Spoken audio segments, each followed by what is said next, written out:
Hello दोस्तों। तो आज हम लोग पढ़ने वाले हैं टीओसी। ठीक है, थियोरी ऑफ कंप्यूटेशन। इसका सबसे पहला मॉड्यूल हम लोग ख़त्म करने जा रहे हैं, जो कि बेसिक कंसेप्ट्स। जैसा कि आप लोग देख सकते हैं, इसमें है थ्योरम प्रूविंग, जो हम लोग ये बस एक चीज़ है जो हम लोग नहीं करेंगे। बाकी ये हम लोग finite automata, NFA, DFA, epsilon NFA, regular expression, equivalence, ये सब हम लोग पढ़ने वाले हैं। ठीक है, तो चलिए स्टार्ट करते हैं। सबसे पहले हम लोग जानेंगे कि अल्फ़ाबेट क्या होता है। ठीक है, जिस तरह से इंग्लिश में हम लोग अल्फ़ाबेट पढ़ते हैं, ठीक है, एक एटॉमिक स्ट्रक्चर होता है जो कि हम लोग यूज़ करते हैं किसी भी सेंटेंस को बनाने के लिए। वैसे ही ये एक set of finite number of symbols है। ठीक है, it is a set of finite number of symbols. जैसे कि ए बी हो गया, 01 हो गया, 0 हो गया, XYZ हो गया, ये सब जो है अल्फ़ाबेट के अंदर आते हैं। बेसिकली एक सेट है, set of finite number of symbols. उसके बाद हम लोग बात करेंगे स्ट्रिंग का। स्ट्रिंग क्या होता है? जिस तरह से स्टेटमेंट और ये सेंटेंस होता है, उसी तरीके से टीओसी में हम लोग स्ट्रिंग बोलते हैं, जो कि सीक्वेंस ऑफ सिंबल। मतलब 10, 15, 20, 50 किसी को इनफाइनाइट या फिर फाइनाइट नंबर ऑफ सिंबल्स को जब हम लोग मिला देंगे तो वो क्या होता है? स्ट्रिंग होता है। ठीक है, अब हम लोग देखते हैं इसमें। ठीक है, कि इसको हम लोग डिनोट कैसे करते हैं। इसको डिनोट करते हैं हम लोग स्ट्रिंग को, और ये जो है अल्फ़ाबेट पे होता है। ठीक है, तो ये यहाँ पे मान लेते हैं हम लोग एक अल्फ़ाबेट है जो कि है सिग्मा ए बी। ठीक, तो उससे हम लोग या तो एम्प्टी स्ट्रिंग बना सकते हैं, या तो स्ट्रिंग ऑफ लेंथ 1, लेंथ 2 या फिर लेंथ 3 बना सकते हैं। ठीक है, एम्प्टी स्ट्रिंग को हम लोग डिनोट करते हैं लैम्डा से। बाकी ए बी है इसका लेंथ, और ये। ठीक है, हम लोग बात करते हैं कि कितने ऑपरेशंस हैं। ठीक है, तो सबसे पहला जो हो जाएगा, एक मिनट। सबसे पहला ऑपरेशन है कॉन्कैटिनेशन। ठीक है, कॉन्कैटिनेशन ऑफ स्ट्रिंग मतलब दो स्ट्रिंग को हम लोग आपस में कनेक्ट कर देते हैं, और उसका जो ऑर्डर है वो चेंज नहीं होता है। जैसे W1 है ए ए बी, W2 है बी ए, तो W1 कॉन्कैटिनेट विद W2 हो जाएगा ए बी बी ए। ठीक है, which is W1 follows bye W2। उसके बाद हम लोग करते हैं reversal of string. W equals to A B, then WR हम लोग क्या करेंगे? B A. और इसमें जो होता है, क्योंकि ये सिर्फ रिवर्सल है, तो इसमें लेंथ सेम रहता है। इसमें लेंथ क्या हो जाता है? इसमें लेंथ ऐड हो जाता है, W1 प्लस W2 इसका लेंथ हो जाता है। ठीक है, अब हम लोग बात करेंगे प्रीफिक्स के बारे में। ठीक है, प्रीफिक्स मतलब जो होता है स्टार्टिंग से लेकर के हम लोग उसमें कितना सब स्ट्रिंग निकाल सकते हैं। ठीक है, लेकिन ऑर्डर जो होना चाहिए वो सेम होना चाहिए, उसी को हम लोग प्रीफिक्स कहते हैं। जैसे इसमें से हम लोग एक तो एप्सिलॉन निकाल सकते हैं, एक 1 निकाल सकते हैं, एक 10 निकाल सकते हैं, और एक 101 निकाल सकते हैं। इसमें से हम लोग 4 प्रीफिक्स निकाल सकते हैं। ठीक है, तो नंबर ऑफ प्रीफिक्स क्या हो जाएगा? या अगर लेंथ हम लोग का n है तो नंबर ऑफ प्रीफिक्स हो जाएगा n+1। वही लिखा हुआ है, अगर लेंथ हम लोग का k है तो नंबर ऑफ प्रीफिक्स जो हो जाएगा वो हो जाएगा k+1, और number of non empty prefix जो हो जाएगा, मतलब एप्सिलॉन हटा करके, वो हो जाएगा k। ठीक है,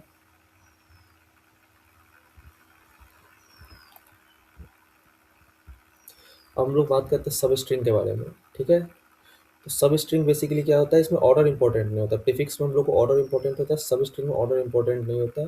जैसे कि हम लोग इसका अगर 0 1 0 का सब स्ट्रिंग लेते हैं तो एप्सिलॉन हो जाएगा, 0 हो जाएगा, 1 हो जाएगा, 0 1 हो जाएगा, 1 0 हो जाएगा, और 0 1 0 हो जाएगा। ठीक है, तो इसमें हम लोग जो है नंबर ऑफ स्ट्रिंग को डायरेक्टली नहीं बता सकते हैं। ठीक है, ये एक रेंज होता है नंबर ऑफ स्ट्रिंग का, जो कि अगर तीनों एलिमेंट सेम है तो ये प्रीफिक्स की तरह ही हो जाएगा n+1। लेकिन अगर तीनों एलिमेंट सेम नहीं है, डिफरेंट है, तो मैक्सिमम हम लोग बता सकते हैं, जो कि होता है सिग्मा ऑफ n+1। ठीक है, इसलिए यहाँ लिखा हुआ है कि नंबर ऑफ डिफरेंट लेंथ सब स्ट्रिंग जो होता है वो होता है n+1, और नंबर ऑफ डिफरेंट लेंथ सब स्ट्रिंग विथ एम्प्टी जो होता है वो होता है, मतलब विदाउट एम्प्टी, मतलब एप्सिलॉन को हटा करके जो n होता है। हम लोग बात करेंगे लैंग्वेज का। जैसे इंग्लिश में होता है कि पहले हम लोग अल्फ़ाबेट लिखते हैं, फिर उसका वर्ड बनता है, फिर वर्ड सेंटेंस बनता है। उसी तरीके से टीओसी में जो है, पहले हम लोग अल्फ़ाबेट लिखे, अल्फ़ाबेट से स्ट्रिंग बनाए, और स्ट्रिंग से हम लोग लैंग्वेज बना रहे हैं। ठीक है, यहाँ लिखा भी हुआ है अल्फ़ाबेट सिग्मा, अल्फ़ाबेट से स्ट्रिंग बना, और स्ट्रिंग से हम लोग लैंग्वेज बनाए। ठीक है, तो it is a collection of string defined over sigma. ठीक है, सिग्मा इज अल्फ़ाबेट। तो यहाँ अल्फ़ाबेट क्या है? हम लोग का ए बी मान लेते हैं हम लोग अल्फ़ाबेट है। तो every string we make should be finite, मतलब हम लोग कोई भी जो स्ट्रिंग बनाएंगे वो फाइनाइट होना चाहिए। स्ट्रिंग कभी भी इनफाइनाइट नहीं हो सकता है, लेकिन नंबर ऑफ सच स्ट्रिंग, मतलब उस स्ट्रिंग में मान लो हम लोग कोई स्ट्रिंग बनाए, तो स्ट्रिंग तो फाइनाइट होना चाहिए, जैसे वर्ड जो होना चाहिए वर्ड फाइनाइट होना चाहिए, लेकिन स्टेटमेंट जो है हम लोग इनफाइनाइटली लॉन्ग कर सकते हैं। उसी तरीके से हम लोग का जो स्ट्रिंग है वो फाइनाइट होना चाहिए, लेकिन जो हम लोग का लैंग्वेज है उसमें कितने स्ट्रिंग हो सकते हैं वो इनफाइनाइट हो सकते हैं। इसलिए लैंग्वेज कैन बी एक फाइनाइट और इनफाइनाइट। हम लोग लैंग्वेज बात करते हैं जो कि सिग्मा अगर होगा, जो कि सेट में रिप्रेजेंट करता है, तो वो एम्प्टी लैंग्वेज होता है। और उसके अलावा जो होता है वो अगर सिग्मा और एक और लैंग्वेज है, या फिर हम लोग एक ही अगर उसके अंदर लेंथ वन है, तो उसको हम लोग कहते हैं सिंगलेटन लैंग्वेज। ठीक है। अब हम लोग बात करते हैं क्लोजर प्रॉपर्टी का। ठीक है, तो दो closure property, Kleene closure and एक डायरेक्ट प्लस वाला सिंबल होता है जिसको हम लोग कहते हैं क्लिनिक प्लस। ठीक है, तो दो तरीके से हम लोग लिख सकते हैं। जैसे मान लो कि ए जो है कोई set of alphabet A comma B, जिसको हम लोग, ठीक है, सिग्मा पे डिनोट कर रहे हैं। तो दो तरीके से हम लोग इसको लिख सकते हैं। एक तो हो गया sigma plus and second one is sigma star. Okay, तो सिग्मा प्लस क्या हो गया, वो सारे सेट ऑफ स्ट्रिंग्स जिसमें हम लोग एप्सिलॉन को इंक्लूड नहीं करते हैं। ठीक है, एप्सिलॉन को हम लोग क्या करते हैं, एक्सक्लूड कर देते हैं। और इसमें हम लोग epsilon A B, A B, मतलब इसका जो हो गया वो हो गया एप्सिलॉन प्लस सिग्मा प्लस। ठीक है, तो वो सारे स्ट्रिंग जिसमें हम लोग एप्सिलॉन प्लस को, क्लिनिक प्लस को हम लोग ऐड कर दिए, तो क्लिनिक क्लोजर, ये क्लिनिक पूरा एप्सिलॉन वाला बन गया। ठीक है,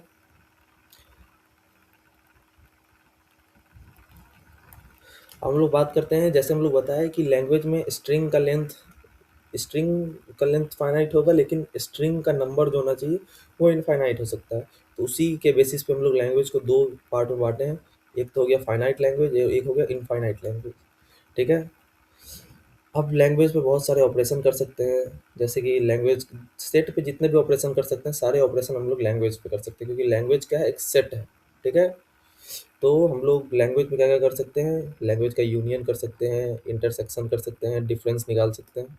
ठीक है, तो यूनियन में क्या हो जाएगा, जैसे ए बी बी है और इधर B B B A B B A है, तो हम लोग को उसका यूनियन जैसे सेट में करते हैं, सिमिलर थिंग्स हम लोग यहाँ भी कर रहे हैं। अगर इसका नोट्स चाहिए आप लोग को तो कमेंट करें, नोट्स आपको मिल जाए। अब हम लोग बात करते हैं चॉम्स्की हायरार्की। ठीक है, चॉम्स्की हायरार्की सबसे इंपॉर्टेंट चीज़ है, जो कि हम लोग को बेसिक, जब हम लोग टीओसी पढ़ते हैं तो उसमें हमको समझना चाहिए। देखो, सारे जो भी रेगुलर लैंग्वेज है वो हम लोग आगे बताएंगे कि रेगुलर लैंग्वेज क्या होता है। ये बेसिकली लैंग्वेज का एक सब क्लासिफिकेशन है कि रेगुलर लैंग्वेज क्या होता है, कॉन्टेक्स्ट फ्री लैंग्वेज क्या होता है।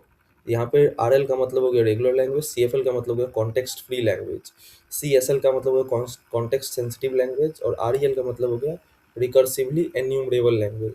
ठीक है, और यहाँ पे जो आप छोटा छोटा देख रहे हैं, एफ ए लिखा हुआ है, पी डी ए लिखा हुआ है, एल बी ए लिखा हुआ है और टी एम, ये बेसिकली वो मशीन्स हैं।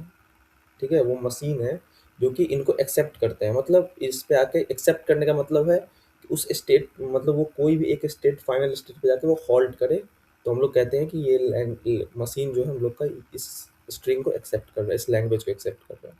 ठीक है, तो यहाँ पे हम लोग रेगुलर लैंग्वेज कौन एक्सेप्ट करता है, finite automata. C F L context free language कौन एक्सेप्ट करता है, P D A push down automata. ठीक है, C S L context sensitive language कौन एक्सेप्ट करता है, लीनियर बाउंडेड ऑटोमेटा। ठीक है, और R E L recursively enumerable language कौन एक्सेप्ट करता है, ट्यूरिंग मशीन एक्सेप्ट करता है। ठीक है, वही सब चीज़ यहाँ लिखा हुआ है, R L, C F L, C S L etcetera. Okay, हम लोग बात करते हैं कुछ कुछ इंपॉर्टेंट पॉइंट्स जो कि हम लोग को पता होना चाहिए। ठीक है, अब जैसे कि जो हम लोग का पावर होता है, एक्सेप्टेंस पावर, मतलब हम लोग कितने लैंग्वेज को एक्सेप्ट कर सकते हैं एक मशीन के द्वारा। जैसे मान लो हम कोई एक मशीन बनाए, अब उसमें हम लोग कितना चीज़ डाल सकते हैं और कितना आउटपुट निकाल सकते हैं, उसका पावर होता है ना। उसी प्रकार से हम लोग टीओसी में किसी भी एक मशीन से, ठीक है, किसी ऑटोमेटा मशीन से हम लोग कितने स्ट्रिंग को पास करा सकते हैं और वो एक्सेप्ट हो जाए, उसी को कहते हैं पावर। तो पावर जो है सबसे कम होता है फाइनाइट ऑटोमेटा का, उसके बाद होता है पीडीए सबसे ज़्यादा, मतलब एफ ए से ज़्यादा, उसके बाद होता है एल बी ए, और सबसे ज़्यादा जो होता है ट्यूरिंग मशीन। ट्यूरिंग मशीन लगभग सबको एक्सेप्ट कर देती है। आगे बताएंगे कि क्यों पावर जो होता है वो धीरे धीरे धीरे धीरे बढ़ते जाता है। ठीक है, उसी प्रकार से जो फाइनाइट ऑटोमेटा होता है वो रेगुलर लैंग्वेज एक्सेप्ट करता है, ये कॉन्टेक्स्ट फ्री लैंग्वेज को, ये कॉन्टेक्स्ट सेंसिटिव और ये रिकर्सिवली एन्यूमरेबल लैंग्वेज। ये सब पॉइंट्स सब लोग पढ़ लेना, ये सब पॉइंट्स बताते रहूँगा तो वीडियो बहुत लंबा हो जाएगा, ठीक है। अब regular language is equivalent to और can be represented by finite automata. अब देखो, एक चीज़ को हम लोग बहुत तरीके से रिप्रेजेंट कर सकते हैं, ठीक है। मान लो कोई एक हम लोग को मैथ में है, मैथ में हम लोग किसी भी चीज़ को X Y Z A B C किसी से भी रिप्रेजेंट कर सकते हैं। उसी प्रकार से रेगुलर लैंग्वेज को हम लोग या तो फाइनाइट ऑटोमेटा से रिप्रेजेंट कर सकते हैं, या तो रेगुलर एक्सप्रेशन से रिप्रेजेंटर कन्वर्टिबल है। हम लोग बात करते हैं फाइनाइट ऑटोमेटा की, ठीक है। अब ये फाइनाइट ऑटोमेटा में दो तरीके का फाइनाइट ऑटोमेटा आता है, एक होता है डीएफए, एक होता है एनएफए। और डीएफए एनएफए जो होता है, दोनों का पावर सेम है, आपस में कन्वर्ट कर सकते हैं। अंतर क्या होता है, बेसिक अंतर बताते हैं। जैसे मान लो कि ये कोई स्टेट है एस, ठीक है। अब इस स्टेट से हमको किसी एक दूसरे स्टेट पे जाना है S1, और मेरे पास 0 और 1 जो है वो सेट ऑफ अल्फ़ाबेट है, ठीक है। तो हम लोग क्या कर सकते हैं, डीएफए। डीएफए का फुल फॉर्म होता है डिटर्मिनिस्टिक फाइनाइट ऑटोमेटा। मतलब हम लोग डिटरमाइन कर सकते हैं कि 0 पे यहाँ जाएगा, 1 पे ये उसी अपने पे ही रह जाएगा, और ये जो 0 1 पे यहाँ आ जाएगा। हम लोग डिटरमाइन कर सकते हैं कि 0 पे ये सिर्फ यहीं जाएगा और कहीं नहीं जाएगा। लेकिन जो एनएफए हो गया, एनएफए मतलब होता है नॉन डिटर्मिनिस्टिक फाइनाइट ऑटोमेटा।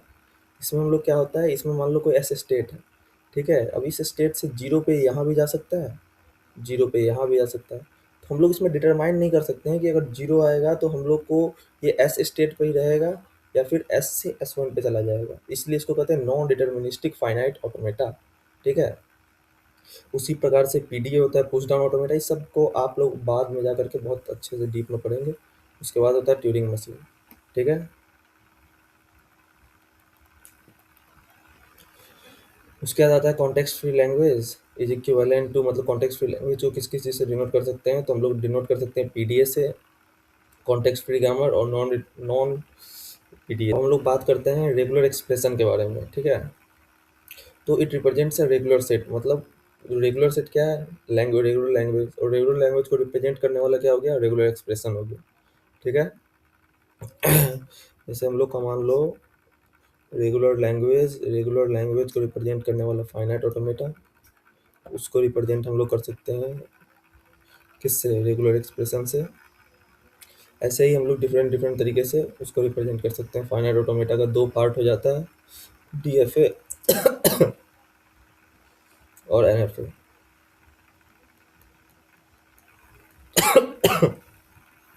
इसमें भी रेगुलर एक्सप्रेशन में भी बहुत सारा ऑपरेशन होता है, जैसे कॉन्केटिनेशन हो गया, ठीक है।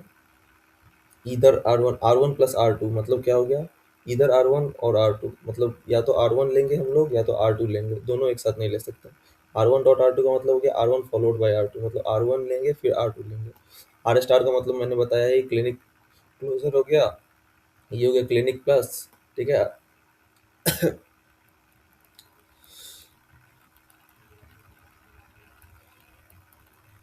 हम लोग प्रॉपर्टीज ऑफ ऑपरेटर पढ़ लेते हैं।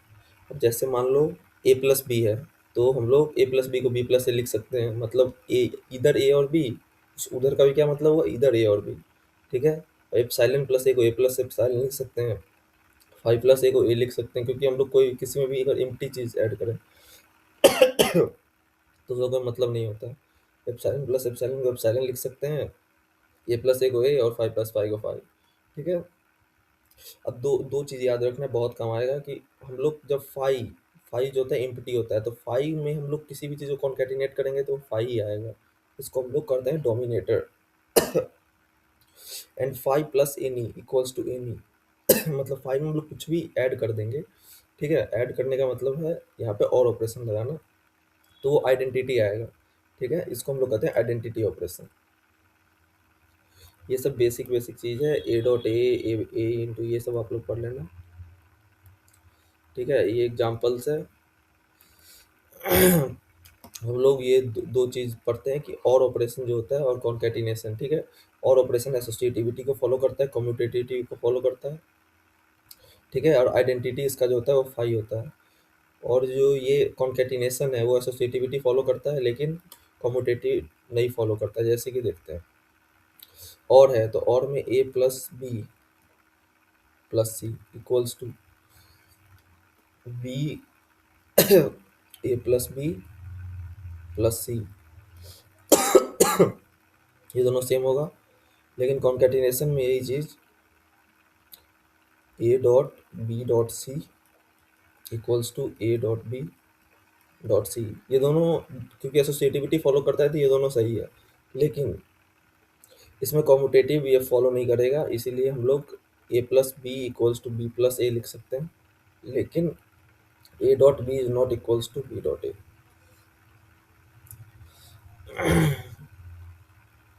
अब यहाँ इसका एग्जाम्पल है, ठीक है, केस 1 केस 2 केस 3 कि कैसे हम लोग कभी कभी ए डॉट बी जो होता है वो बी डॉट ए के बराबर हो सकता है, कब, जब ए इक्वल्स टू बी होगा। यही सब चीज़ यहाँ लिखा हुआ है, ये सब चीज़ आप लोग खुद से रीड कर सकते हैं।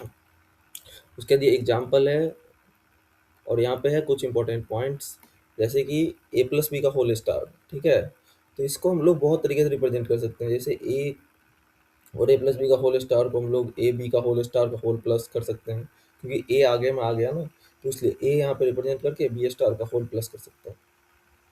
वैसे ही बी को हम लोग ऐसे रिप्रेजेंट कर सकते हैं, ए प्लस बी का होल स्टार का A equals to B star A का whole plus, and A plus B का होल स्टार मतलब क्लिनिक क्लोजर जो लेंगे, और बी ए स्टार बी का होल प्लस, मतलब इसमें एक पैटर्न है कि अगर ए आगे आ जाए तो ए बी स्टार का प्लस, और अगर बी आगे आ जाए तो बी ए स्टार का प्लस, ठीक है, जो आ गया है उसको लेकर के आगे का स्टार का होल प्लस ले लेंगे, तो ये सारा ऑपरेशन इसमें बन जाएगा, ठीक है।